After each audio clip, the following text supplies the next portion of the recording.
Assalamualaikum warahmatullahi wabarakatuh. Waalaikumsalam. Puji syukur kehadirat Allah Subhanahu wa taala di mana pada sore hari ini kita masih dapat memulai kajian Ramadan Indibis episode keempat, dan salawat berulang salam kita aturkan kepada Nabi Muhammad SAW, di mana semoga kita nanti di akhirat kelak mendapatkan syafaat dari beliau. Pada sore hari ini, karib episode keempat kita kedatangan bintang tamu yang cukup spesial, yang terutama yang sangat kita kenal semua adalah Ustadz Fahmi Arif Salju, yang sudah kita kenal selama bertahun-tahun. Assalamualaikum. Waalaikumsalam. Assalamualaikum. Ya. Kayaknya ini nggak di-brief sih, Ustadz. Oh iya. Oh enggak ada ya? Iya. Enggak, cuman kan terakhir kita harus over. Dan selanjutnya bintang tamu kita adalah Kak Nadila. Kak Nadila Pratiwi Susilo. Iya. Assalamualaikum. Beliau merupakan owner dari Nuts Bouquet. Jadi kalau Ustadz mau bikin bunga, Ustadz rangkaian bunga atau karangan bunga sih enggak kayaknya. Iya. Rangkaian bunga untuk untuk hadiah-hadiah wisuda ya Kak, ataupun untuk pernikahan itu bisa nanti ke Kak Nadila. Buket tuh beda sama bupet apa? Buffet. Buffet. Itu makan Ustadz. Oh itu makan ya? Iya, lupa aku. Oh iya kan semalam yang udah makan sudah semalam ya? Iya udah yang makan udah semalam. Ini kita ngerangkai bunga ya. Udah mau lebaran kita kan unsurnya udah indah-indah lah sekarang ini kan. Indah-indah. Kak Nadila, langsung aja nih Kak, boleh Kak nggak diceritain Kak awalnya bisa tertarik dengan bisnis florist itu gimana Kak? Apa berawal dari suka atau hobi tentang bunga atau gimana? Atau memang awalnya coba-coba sih gitu megang bunga atau gimana Kak? Dari awal sih memang hobi di bidang kerajinan tangan ya, lebih ke kreasinya. Dari sekolah berarti dulu?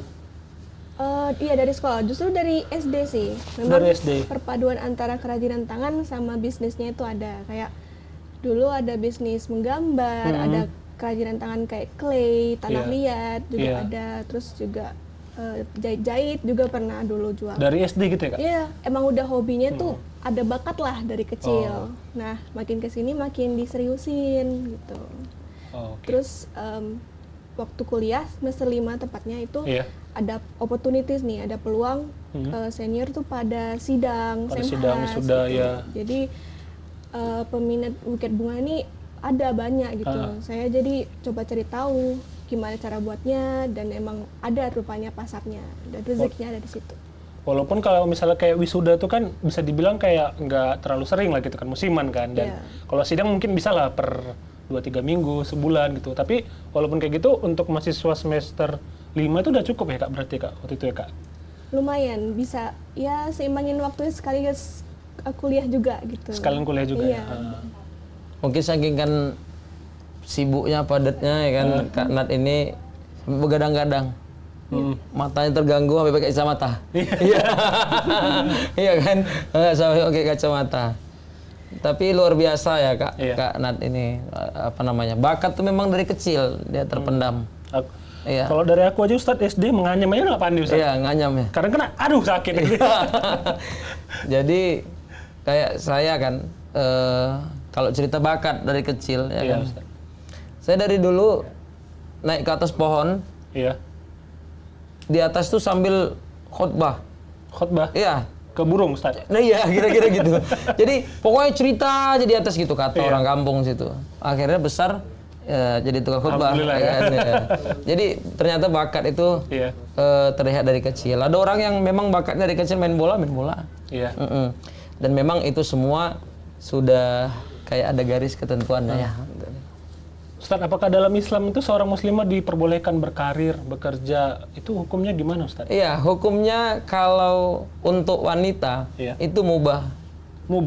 Jadi ada kita wajib itu dikerjakan berpahala, ditinggalkan berdosa. Sholat, kalau suami memberikan nafkah dan lain sebagainya. Nah, itu kewajiban suami. Jadi kalian jangan sempat nanti kalian nikah kalian kasih nafkah sama istri kalian. Nah, mentang-mentang istri kalian nanti orang kaya, terus bangun tidur, mandi, tidur lagi. Jangan gitu ya. Nah, kenapa? Kewajiban. Nah, itu wajib. Kalau sunnah dikerjakan dapat pahala, ditinggalkan yang tidak apa-apa. Iya. Nah, kemudian ada mubah. Mubah itu boleh-boleh saja. Dia tidak ada juga larangan.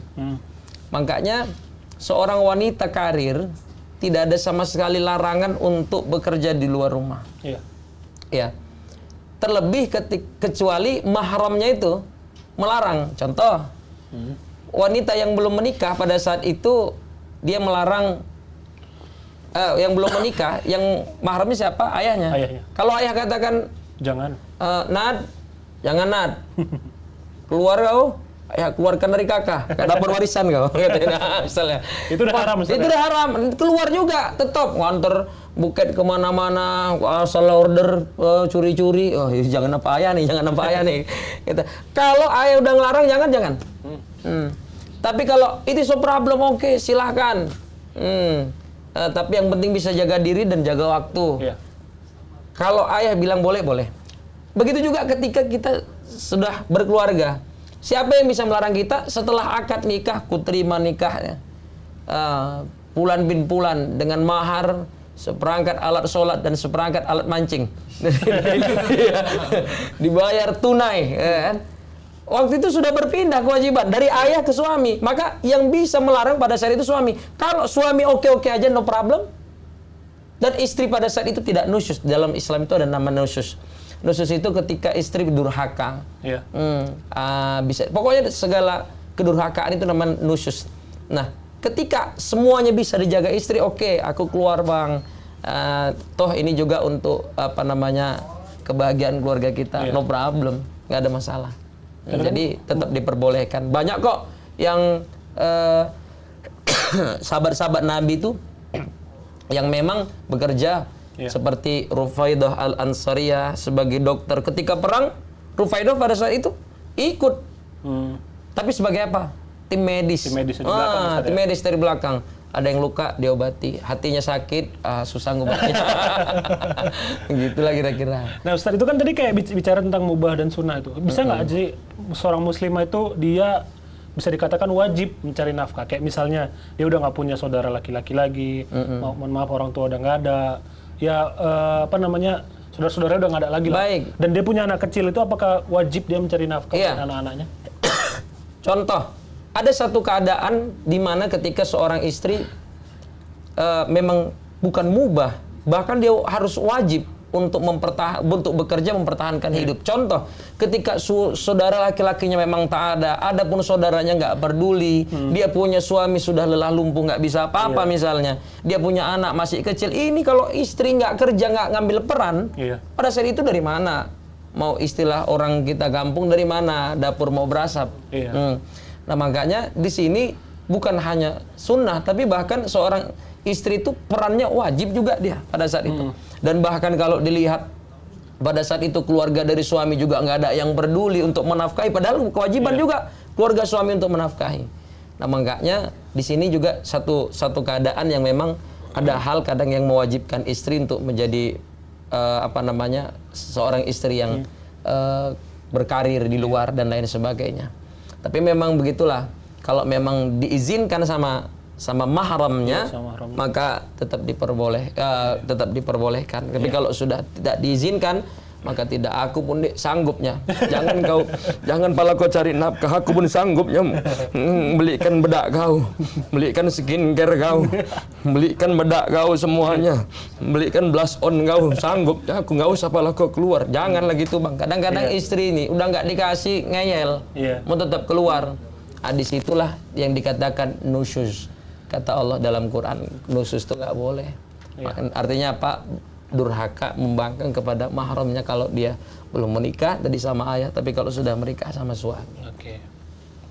Ngomong-ngomong soal izin nih Kak Nat, karena dia pernah merasakan hal yang sama nggak? Apakah dari orang tua pernah melarang dalam berjualan buket, atau ada larangan juga dari saudara-saudara? Itu sempat ada nggak Kak? Sebenarnya kalau misalnya dari keluarga 80% support sih. 80% support. Iya. 20% sisanya mungkin ya kalau pas capek lah ya kan. Kalau pas capek itulah dikerjain juga gitu. Iya, masih kayak mikir kerjaan tuh yang stabil. Kan bisnis itu kan bisa dibilang nggak tentu penghasilannya. Jadi ada sebagian berpikiran kayak harus kerja kantoran, apa segala macam. Itu nggak masalah sih, nggak maksa. Tapi saya juga pelan-pelan nunjukin kalau misalnya bisa loh bisnisnya dengan inovasi, dengan ya tetap berkembang terus gitu. Sekarang udah 99% sih support keluarga. Iya. Udah kelihatan hasilnya mungkin ya. Sering ngasih hadiah mungkin ke keluarga pasti udah. Kadang-kadang orang berpikiran gitu emang. Pasti di awal pasti dianggapnya kecil gitu kan. Pasti jualan bunga gini kan. Iya. Tapi kalau udah banyak orderan, tiap hari dibeli makan siang terus loh. Bagus juga nih. Tapi nggak apa-apa kan, walaupun kita nggak orang kantoran, kayak Bang Mufli kan di kantor ya, memang di kantor kan. Kalau kayak kita nggak di kantoran, kayak saya pengacara. Pengangguran banyak acara. Partisipasi dulu. Jadi kadang-kadang kerjaan itu nggak harus yang ada tempat spesialnya, tempat khusus dan lain sebagainya. Insya Allah apapun dikerjakan asal halal, insya Allah barokah. Karena Adila sempat pernah menerapkan prinsip-prinsip keislaman nggak dalam berbisnis? Atau memang lagi coba, atau memang udah pernah ngecoba prinsip-prinsip Islam nggak dalam bisnis?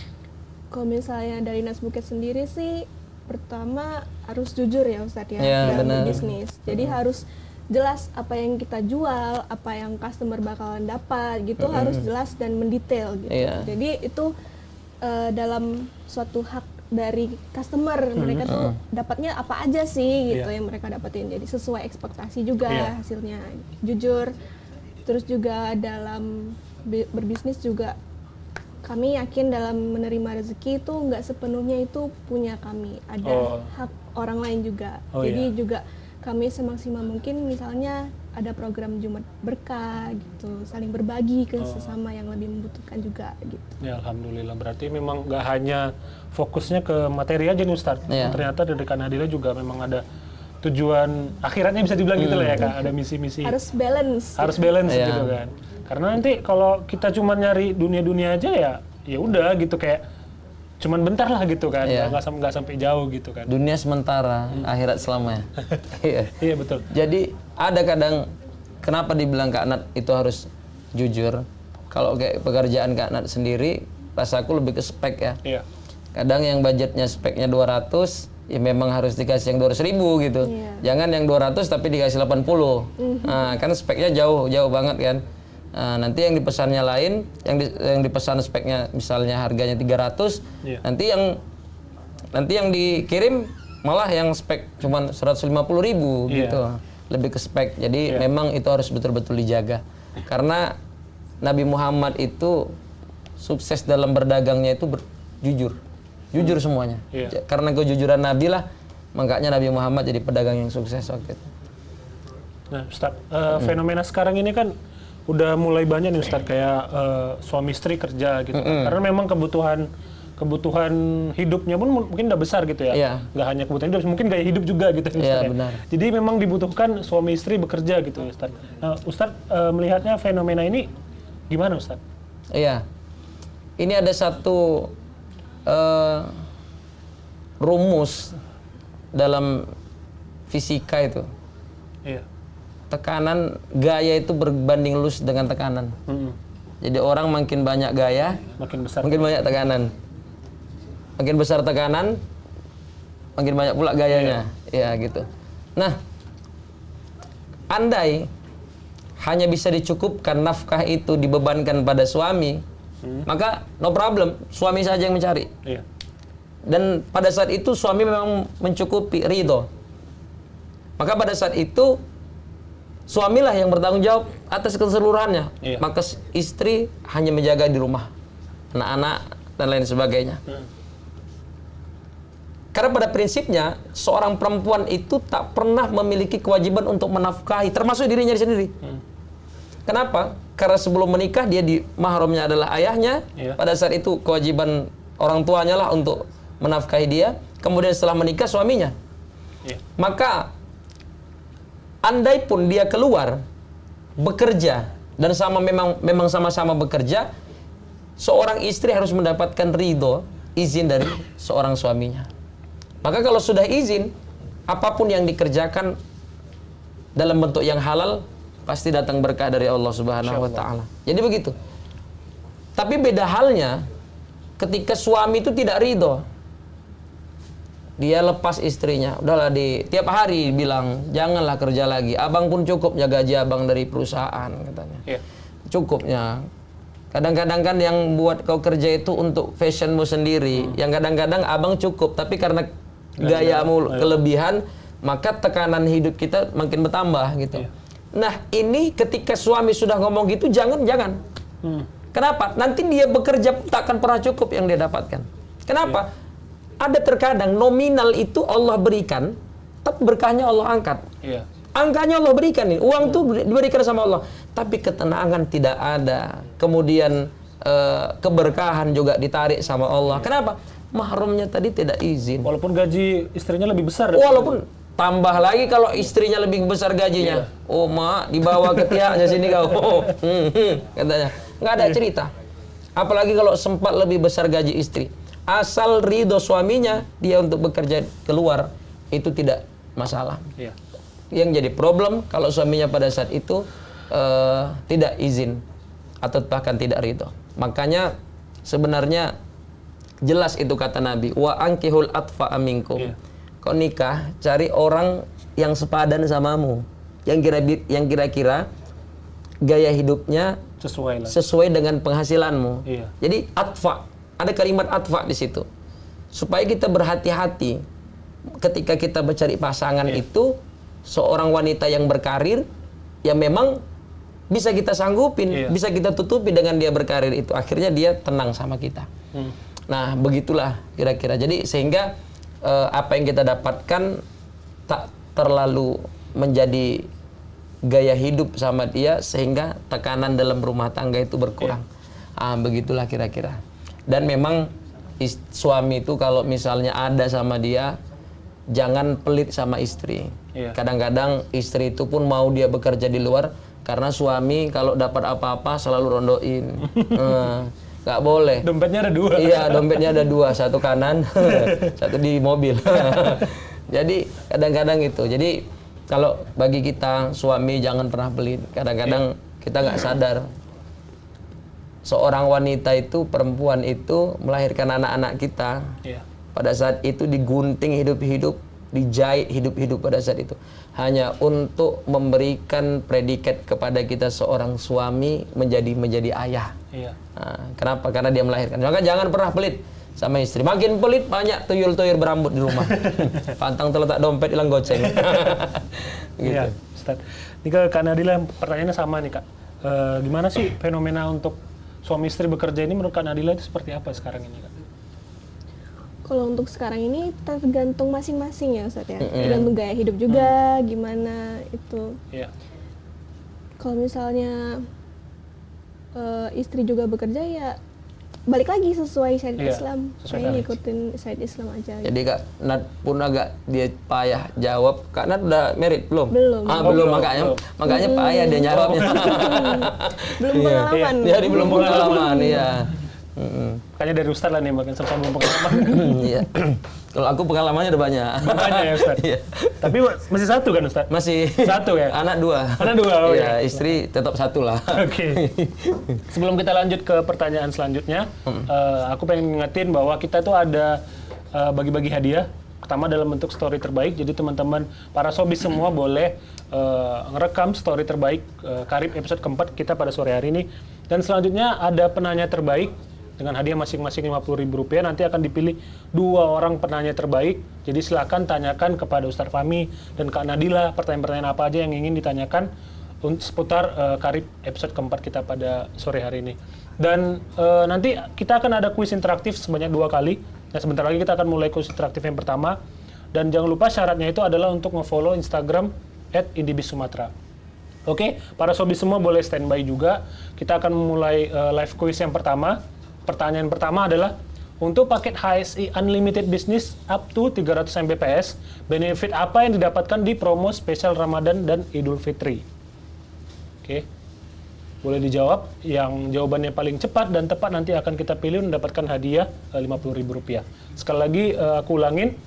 Untuk paket HSI Unlimited Business up to 300 Mbps, benefit apa yang didapatkan di promo spesial Ramadan dan Idul Fitri?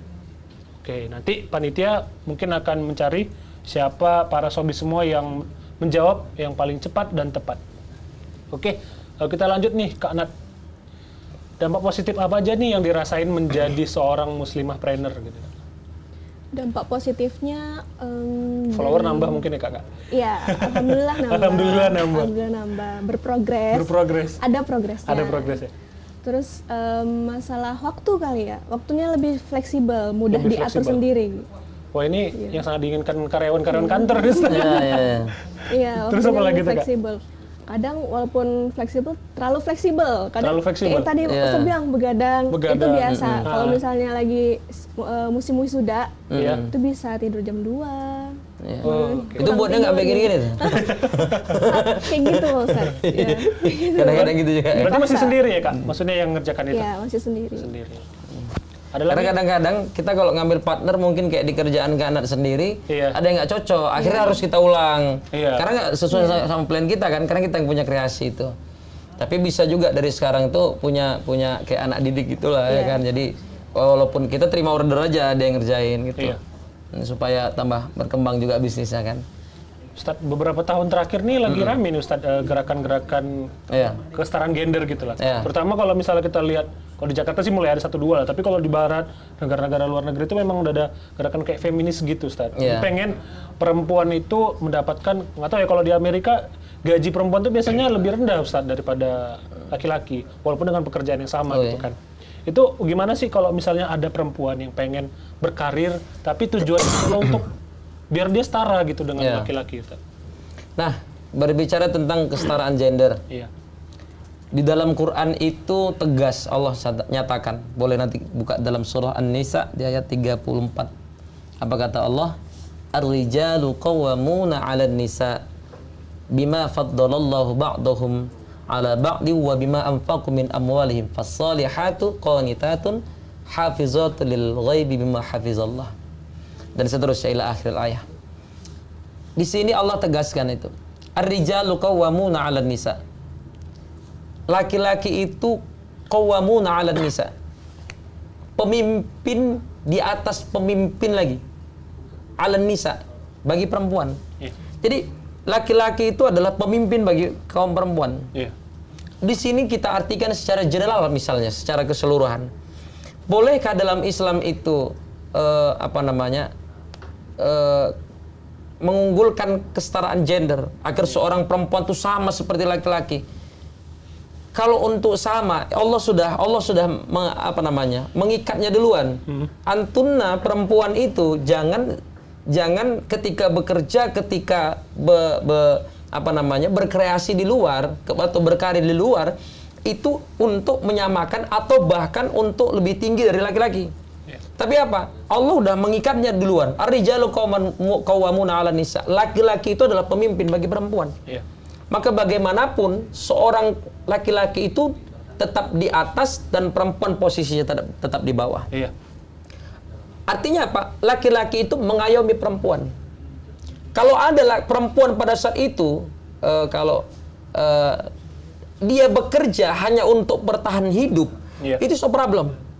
Ini nggak masalah untuk menafkahi dirinya dan itu ridho suaminya, kemudian ridho orang tuanya. Tapi kalau ketika seorang perempuan itu dia berkarir dengan tujuan agar aku yang menguasai satu rumah ini gitu. Karena suami apalagi suaminya lebih rendah gajinya, istilahnya manajer. Track recordnya, bawahannya pula suaminya. Bawahannya pula suaminya. Track recordnya luar biasa. Maka yang dikerjakan istri niatnya tadi pada saat itu untuk menguasai seluruh dan bahkan menjadi nahkoda di rumah tangga, maka semua yang dikerjakan adalah haram. Karena Allah sudah ngikatnya. Kayak manapun antuna nggak bisa, perempuan tuh nggak bisa, tetap laki-laki di atas.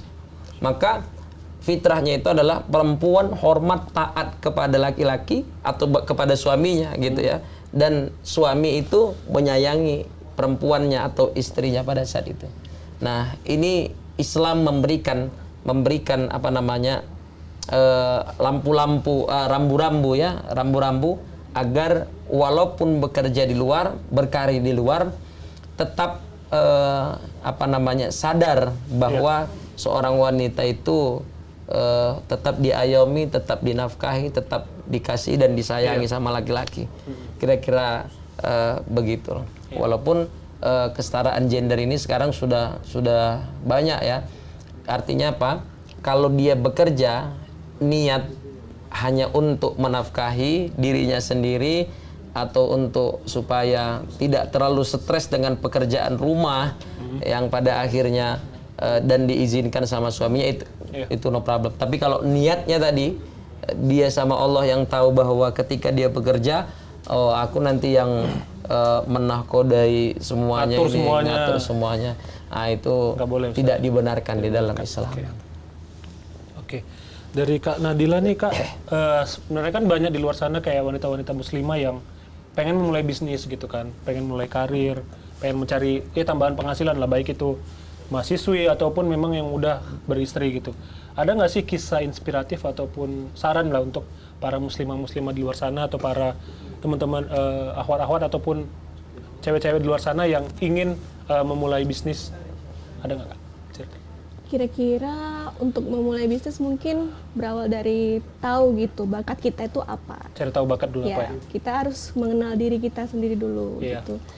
Kita juga wajib tahu pasarnya itu kemana. Kira-kira juga harus peka lingkungan kita tuh butuhnya apa sih gitu. Jadi dari situ, dari masalah itu kita bisa muncul ada opportunity bisnis di situ untuk bisa kita penuhi. Gitu sih. Dan juga jangan lupa banyak riset. Banyak riset lagi. Ada nggak kisah-kisah inspiratif kayak misalnya pernah sehari laku sekian gitu, bisa beli apa gitu? Ada nggak yang mungkin kisah-kisah lah gitu? Ataupun kisah-kisah ya dengan ini jadinya lebih bisa sayang ke keluarga, jadi tahu gimana susahnya nyari duit gitu. Ada nggak Kak kisah-kisah kayak gitu Kak kira-kira? Iya sih, jadi lebih paham gitu, rupanya cari duit itu susah gitu, jadi lebih sayang sama orang tua gitu, lebih menghormati orang tua gitu, rupanya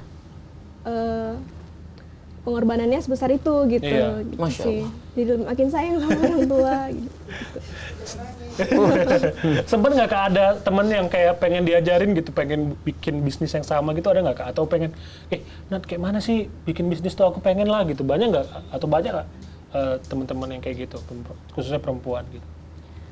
Kawan-kawan lebih ke saran bisnis lain sih, bukan cuma bunga aja, cuman kayak gimana ini ada ide ini gitu, mereka minta dikembangkan, kasih saran. Nggak sampai minta gitu. modal kan? Enggak, untungnya belum sih. Belum sih.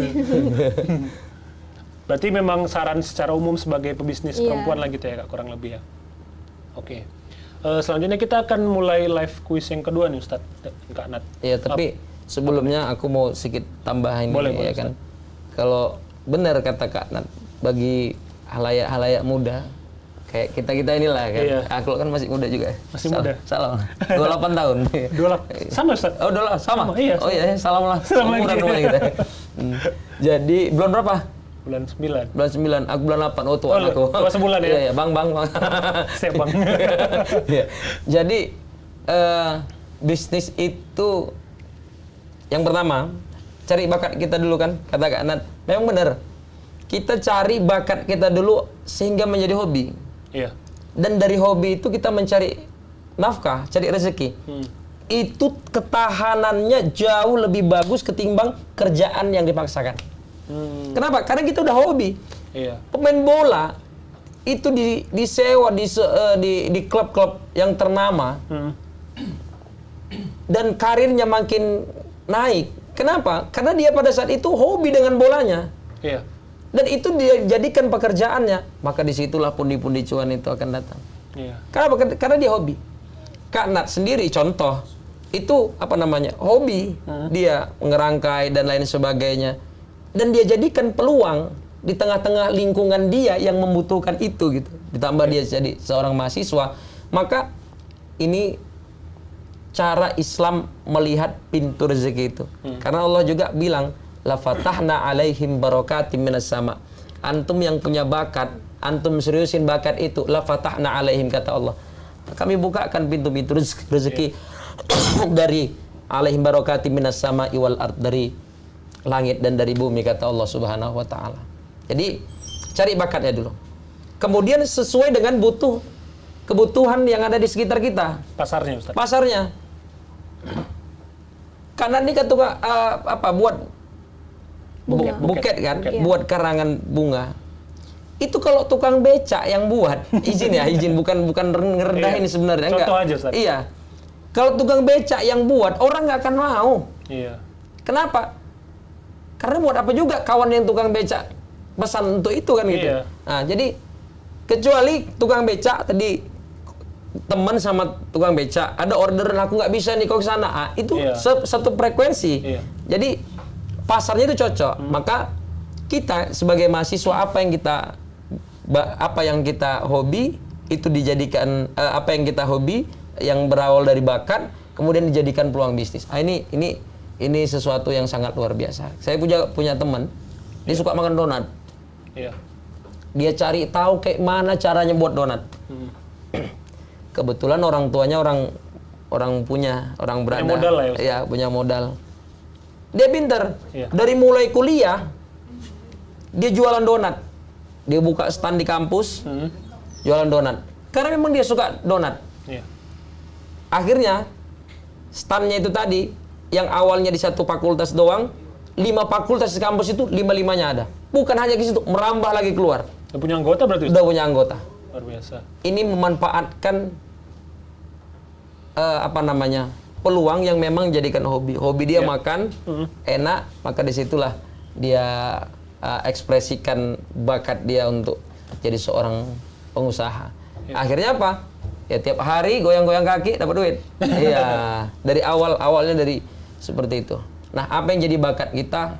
Itulah kita jadikan peluang di mana kita bisa bermanfaat sih sebenarnya untuk orang lain. Seperti saya, apa yang saya bisa? Saya seorang guru. Dari dulu saya guru ngaji, guru emak-emak, guru anak-anak, guru bapak-bapak semuanya. Akhirnya dari bakat guru ini saya coba buka pelan-pelan rumah tahfiz. Dari rumah tahfiz bergerak ke sampai sekarang pesantren. Saya punya pesantren yang alhamdulillah sampai sekarang berjalan, pesantren tahfiz Darul Mafaza di Batangkuis. Ini bukan bisnis, tapi bagaimana cara kita yang punya bakat menjadi seorang guru kita tuangkan agar bagaimana kita bisa merekrut guru-guru yang lain di tempat kita. Nah, begitu.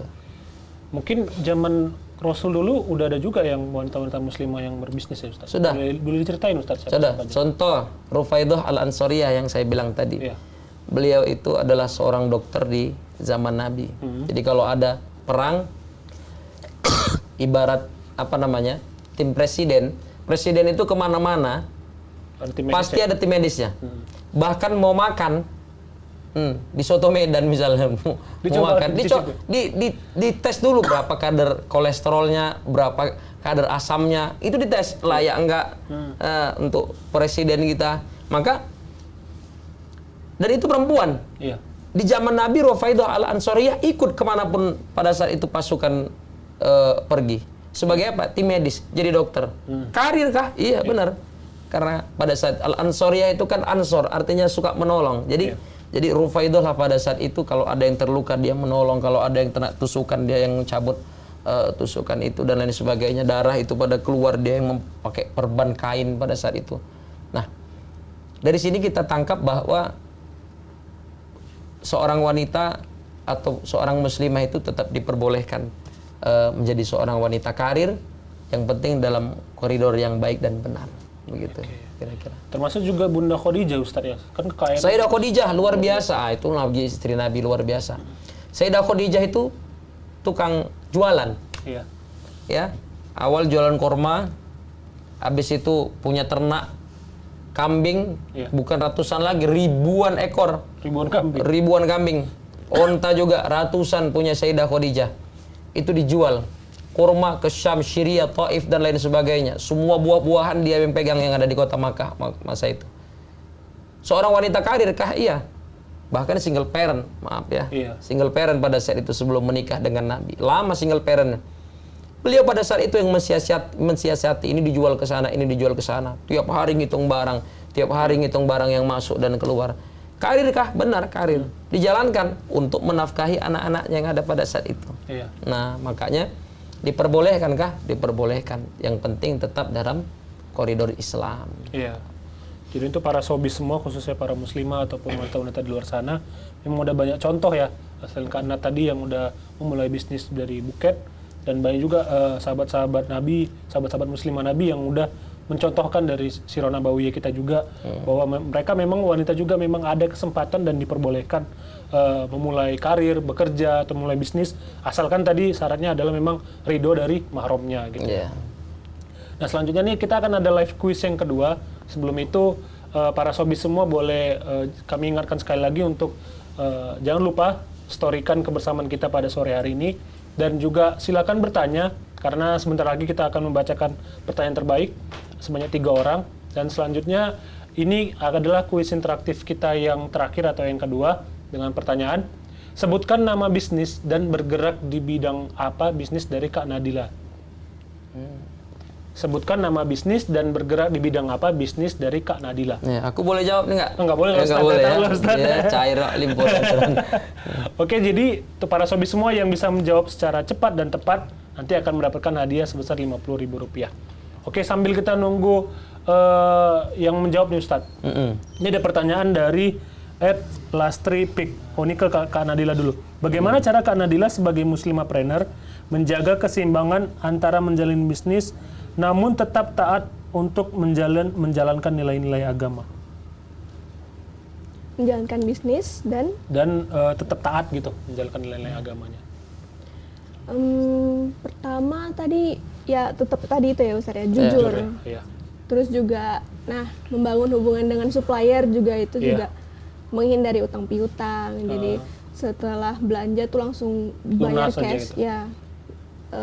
Prinsip-prinsip itu sih yang kami pegang. Iya. Jadi juga silaturahim antar customer juga dijaga. Kalau misalnya customer lagi ulang tahun dikasih free bunga gitu. Jadi tetap menjalin hubungan yang baik mau sama supplier, sama customer, semua stakeholder di sekeliling kami lah. Kami jaga hubungan baiknya gitu contohnya. Oke, berarti memang tadi sangat menjawab ya dari pertanyaan dari lastri.pic bahwa memang tadi kita harus jujur ya Kak Nadila ya. Jujur dan menjaga hubungan baik. Jangan sampai ada kebohongan, jangan sampai kayak yang kita pernah bahas ya Ustaz, jangan sampai nggak ridho dua-duanya Ustaz. Gitu. Nanti jadi bunganya yang dibilang grade A ternyata dikasih grade B. Yang parahnya lagi grade A dikasih grade Z. Ya, jauh kali ya. Udah busuk Ustaz. Udah busuk. Jadi cocok juga Kak. Nah tadi beli kalau ada yang ulang tahun dikasih free bunga gitu kan, dikasih ulang tahun dikasih free apalah gitu kan, entah snack apa dibentuk gitu kan. Nah, ngomong-ngomong aku nanti bulan 8 masih lama. Ulang tahun. Lama. Nanti tinggal tengok Instagram aku aja ya kan. Ustaz nih ada hadiah nih dari kami. Oh ya nanti promoin ya boleh gitu. Nah, itu contoh gini. Misal kita buka rumah makan tepat pas Maulid Nabi tanggal 12 Rabiul Awal, nantilah di bulan-bulan 10 kan. Khusus untuk Maulid Nabi, semua orang yang makan dengan menu yang tersedia free. Karena Maulid Nabi. Termasuk anak-anak yatim. Gratis makan di tempat. Nah, itu namanya mendatangkan rezeki. Saat kita berbagi sama orang lain. Karena kata Allah gini, "Khudz min amwalihim shadaqatan tutahhiruhum wa tuzakkihim biha." Antum punya kerjaan, tiap hari ada profitnya. Khudz min amwalihim shadaqatan tutahhiruhum. Itu bukan punya antum semua, kata Allah. Sucikanlah, ambil rezeki dari itu untuk berbagi. Sekecil apapun. Makanya kita kalau punya rezeki, sekecil apapun kasih dulu ke jalan Allah. Apapun bentuknya, baik itu ke masjid kah, ataukah ke tempat panti asuhan kah, atau ke pesantren kah, atau kemana pun. Kenapa? Karena ketika kita dapatkan, langsung kita sedekahkan sebahagian pada saat itu mendatangkan rezeki keberkahan yang lain lagi. Dalam kita. Kemudian, itu yang pertama. Kemudian yang kedua, ketika kita berikan suatu apresiasi atau bahkan hadiah kepada customer yang selama hari ini mungkin sering pesan, itu sesuatu hal yang luar biasa. Kenapa? Itu termasuk trik di dalam Islam menjaga JL kalau saya bilang. Apa tuh? Jaga langganan. JL. Jadi jaga langganan. Jaga langganan itu gimana? Tahadu tahabbu kata Nabi. Kau saling berhadiahlah, berikan hadiah kepada orang, tahabbu. Maka pada saat itu akan timbul rasa sayang dan rasa cinta. Dapat chemistry. Iya, dapat chemistry. Dengan kita kasih dia, Kak, kebetulan kita dari Buket apa? Nats Buket nih ada apa namanya? Ada hadiah nih buat kakak kan, kebetulan ulang tahun. Terima kasih ya Kak, selama hari udah ini. Itu ketika dia mau pesan buket, karena kita pernah ngasih sesuatu yang memang orang sendiri pun ketika kita pesan sama yang lain juga nggak pernah dikasih. Akhirnya ketika dia mau buat buket, dia nggak mikir yang lain kecuali di Nats Buket. Di situ. Kenapa? Karena pemberian atau memberikan hadiah itu akan mendatangkan chemistry. Jadi jangan pelit-pelit jadi owner semuanya, jangan pelit-pelit, termasuk sama aku jangan pelit-pelit. Karena kalau misalnya kita nggak sedekah ataupun nggak menyisihkan sedikit uang kita, karena bisa jadi dalam suatu komunitas uang itu nggak berjalan Ustaz ya, cuman berhenti di orang yang kaya aja. Betul. Kayak di beberapa negara lah gitu kan, yang kaya makin kaya, yang miskin makin miskin gitu kan. Kira-kira gitulah. Ini ada pertanyaan selanjutnya nih Ustaz dari M. Rista. Boleh. Izin bertanya Pak Ustadz, jika orang tua tidak mengizinkan kita untuk bekerja karena sedang kuliah, namun kita memiliki kebutuhan yang tidak terpenuhi dari yang diberikan oleh orang tua, itu bagaimana Ustadz? Ya. Dalam Islam itu ada namanya tabayun, memberikan keterangan. Ayah memang sanggup menguliahkan saya 1 semester 6 juta. Kos ayah kasih tiap bulan, uang jajan juga. Tapi ya kebutuhan sekarang itu beda sama waktu ayah kuliah dulu. Sekarang kalau dulu nggak ada istilah ngeprint, tulis tangan. Sekarang ngeprint ya. Udah, awak nggak punya laptop, sewa laptop untuk 1 minggu berapa, misal kalaupun sewa dia kan. Nah, ini ketika kita sampaikan sama orang tua, akhirnya orang tua berpikir, maka orang tua yang bijak tadi pasti akan membolehkan, nak, kau boleh kerja asal kau bisa jaga waktu. Pasti boleh kan? Pasti dia bolehkan. Kenapa? Karena dia tahu kebutuhan anaknya lebih dari apa yang bisa dia sanggupin. Sehingga pada saat itu, walaupun dia sudah cobalah sebentar ya, ayah cari dulu. Kalau misalnya dapat, kau nggak usah pala kerja. Tapi kalau misalnya dapat, kau doain mudah-mudahan. Ternyata dicari nggak dapat juga. Itu orang tua yang baik dan bijaksana pasti dia bilang, nak nggak apa-apa lah kerja. Tapi jaga waktumu ya, jangan sampai terhambat kuliahmu ya. Nggak mau kau nggak tamat, sampai nggak tamat. Oh iya ya, siap. Nah maka pada saat itu yang dia kerjakan juga halal, insya Allah dapat barokah juga. Yang penting mau dikomunikasikan. Tapi jangan kalau orang tua udah bilang enggak, tapi ya ini banyak, ayah sanggupin semuanya, selalu kau, tenang. Memang ada duitnya ya? Iya, memang ada duitnya. Ayah sanggupi, selalu kau. Tapi ini loh ya, cuman pengen kerja di luar aja. Enggak, banyak cocot loh katanya. Enggak usah katanya. Nah, jadi ketika ayah bilang seperti itu, orang tua bilang enggak, maka dalam Islam enggak boleh. Enggak boleh. Tetap harus kita datang kuliah kampus pulang, sekali lah nongkrong sama kawan. Harus kayak gitu. Biasanya ini terjadi kalau misalnya orang tuanya itu nggak terlalu akrab sama anak Ustaz. Sekarang jarang komunikasi, jarang deep talk gitu kan. Jadi kayak nggak tahu nih apa si mau orang tuanya apa, kebutuhan anaknya apa. Jadi memang nggak terpenuhi. Udah gitu pun anaknya selama hari ini mungkin ya itu tadi nggak banyak cerita tentang kuliahnya. Diam-diam aja. Tahu lah ayahnya di kampung sana, ya kan. Halo, Mang, sehat Mang? Andi kan mulak. Apa tuh? Kapan kau pulang katanya? Nanti loh mak, mau hari raya dulu baru aku pulang. Oh iya emang ya, udah rindu kali kami sama kau. Taunya anak tuh pulang kuliah udah nggak ada cerita-cerita tentang kuliah. Pas tiba-tiba ya uang printer ya ini apa segala macam. Mak pening kali aku nengok kau yang kuliah ini. Berhenti aja lah aku bisa bang katanya. Jadi nggak tahu dia bahwa kebutuhan itu sekarang besar. Maka orang tua yang baik dan bijaksana melihat kebutuhan anak. Makanya sebelum kuliah itu dihitung betul-betul berapa per bulannya, berapa yang harus dikeluarkan, berapa per harinya. Iya.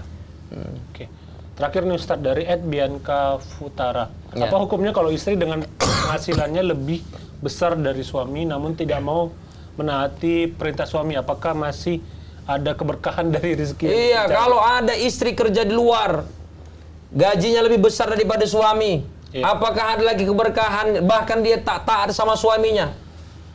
Apakah ada lagi berkahnya? Ini nggak ada lagi berkahnya dikasih Allah. Karena ketidakberkahan itulah makanya dia sampai melawan sama suaminya. Iya. Ya. Karena ketidakberkahan itu mengalir ke darah daging. Kita kalau makan uang haram nggak berkah yang kita makan, mengalir ke darah daging. Itulah makanya orang malas sholat, malas sedekah, nggak suka nengok orang, nggak ada ketenangan dalam batinnya. Makanya tingkat ibadah paling tinggi itu adalah ketenangan.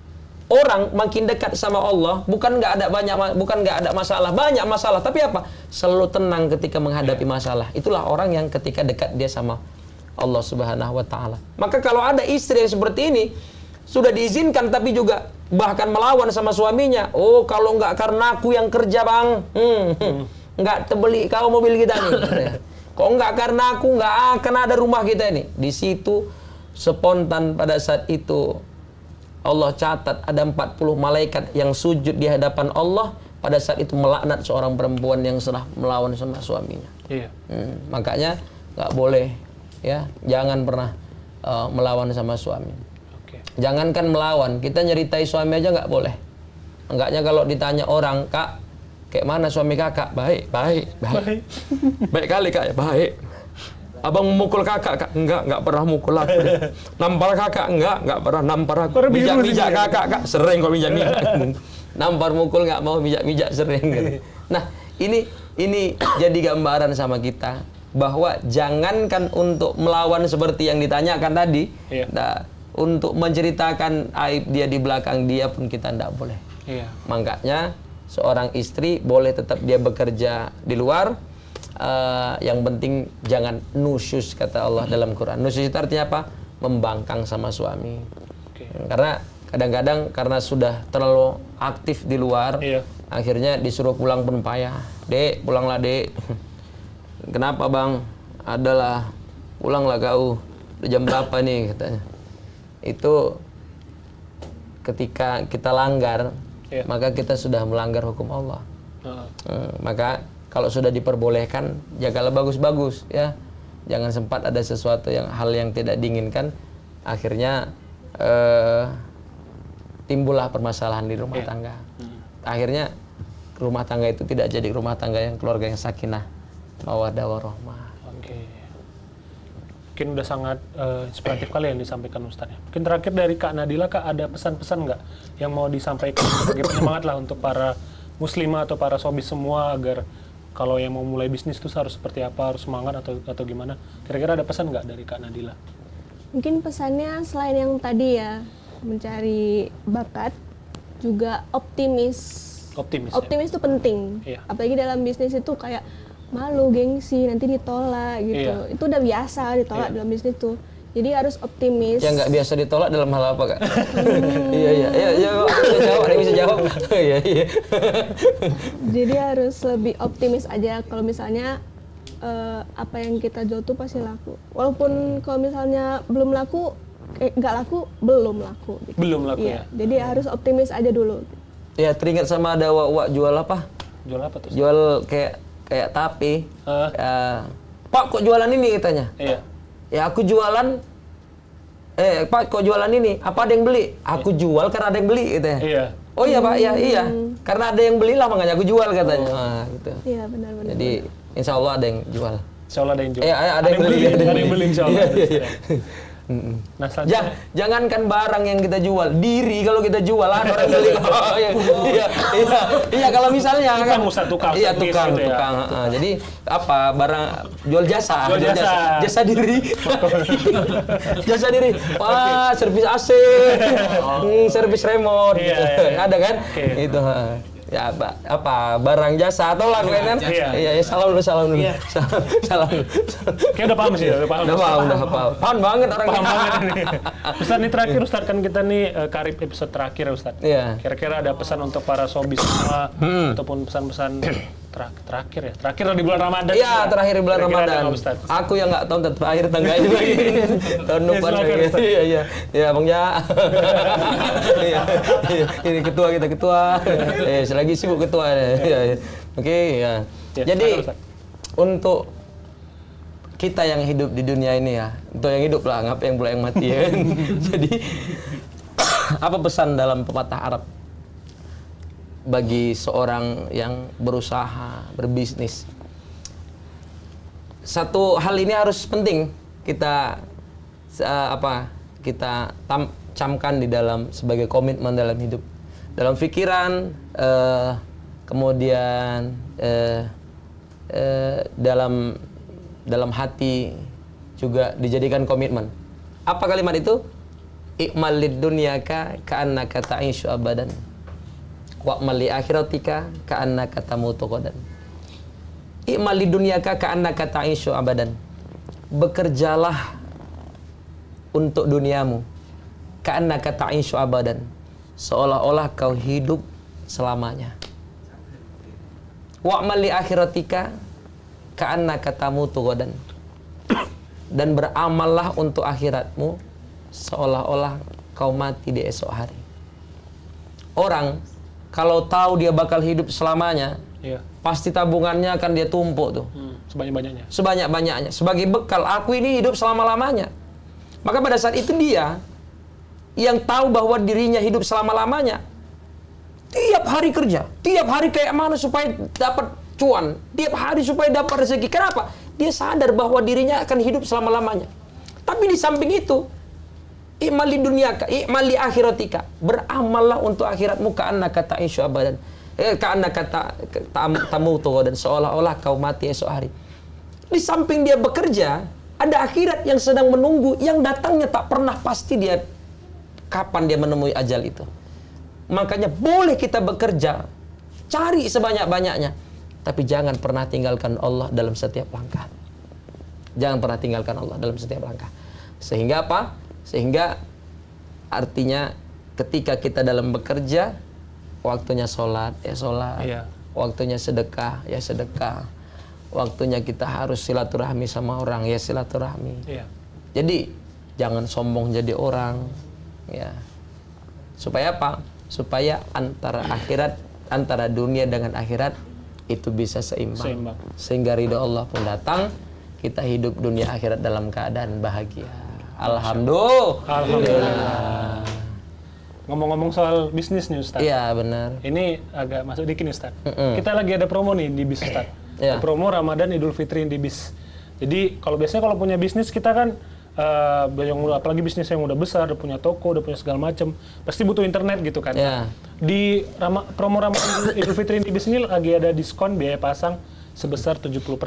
Pertama, yang kedua ada cashback, link aja Rp100.000 untuk langganan Netmong plus HSI. Yang ketiga ada gratis voucher WiFi ID untuk langganan Mesh WiFi plus HSI. Dan yang selanjutnya ada free open channel selama 1 bulan untuk HSI plus TV. Dan yang terakhir gratis lisensi Ocha Interaction Lite selama 3 bulan untuk langganan Ocha plus HSI. Jadi untuk para sobi semua yang ingin punya internet IndiBiz atau mau pasang internet IndiBiz, untuk mau monitoring jaringan dari Netmong, itu silakan berlangganan karena kita lagi ada promo di promo Ramadan IndiBiz. Oke, baik. Mungkin itu saja Ustadz dan Kak Nadila yang dapat kita sampaikan. Terima kasih yang sebesar-besarnya kepada Ustadz Fahmi yang udah menemani kita selama 4 episode yang luar biasa, penuh dengan cerita, hikmah, motivasi, dan mungkin banyak menghibur juga Ustadz ya kita kan. Karena memang di waktu-waktu yang mau buka ini kadang butuhnya hiburan sih Ustaz. Hiburan. Butuh hiburan. Es batu. Jus jeruk. Waduh, nengok ya.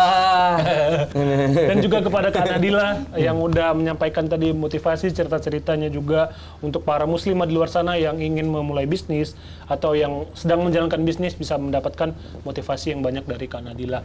Mungkin itu saja. Kami juga berterima kasih pada penonton Sobi semua. Semoga tetap semangat dalam menjalankan ibadah puasa. Selamat menjalankan. Bentar lagi kita akan Lebaran. 1445 Hijriah. Jadi selamat Lebaran kepada para sobi semua. Selamat Hari Raya Idul Fitri. Mungkin itu saja yang bisa saya sampaikan. Saya Mufli dan kami dari tim Indibis Sumatera mohon maaf yang sebesar-besarnya. Wabillahi taufiq wal hidayah. Wassalamualaikum warahmatullahi wabarakatuh.